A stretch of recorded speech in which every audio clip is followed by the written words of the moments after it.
So as baptism is an external sign of an internal reality that by faith, Justina has been unified with Jesus, that he saved her, that it's as though she died with him and now is risen to newness of life, that she's forgiven and has a new life with a living God. So, Justina, you want to just share about why you're doing this today?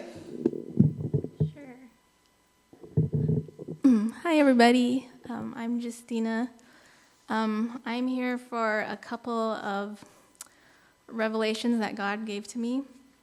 One through the example of baptism in the Bible, and two examples of his sacrifice and love and grace in my life. I did not grow up in a Christian home, but I was sent to a Christian school from a young age, and there I learned about baptism, but I didn't understand its significance, and it seemed a little ritualistic to me.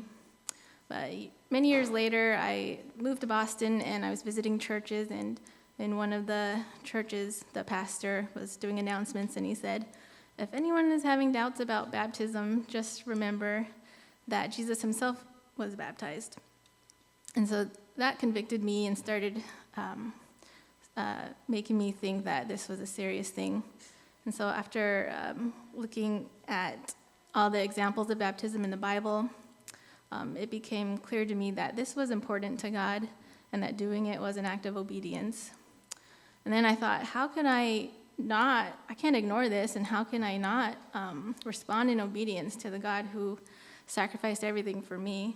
And I see that mirrored in the sacrifice and love that my parents did in money and time when they sent us to this private Christian school, me and my siblings, and how I was given this amazing gift of eternal salvation because of their sacrifice. So that's why I'm here now at this point.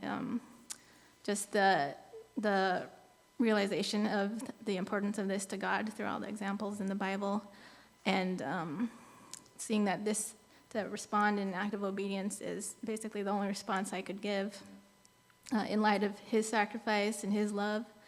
And I just pray going forward that I can have these reminders and these moments and hold on to that feeling of undeserving grace and conviction, and that feeling of freedom when you just lay it at his feet and just trust and obey him. So, thank you. Awesome. That's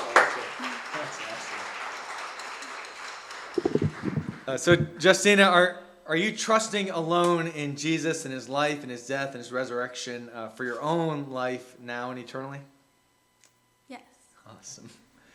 Well, you can come around this way and put this, close your nose up here. And so, Justina, because Jesus has saved you and you've trusted in him and your faith is in him, it is my pleasure to baptize you in the name of the Father and the Son and the Holy Spirit.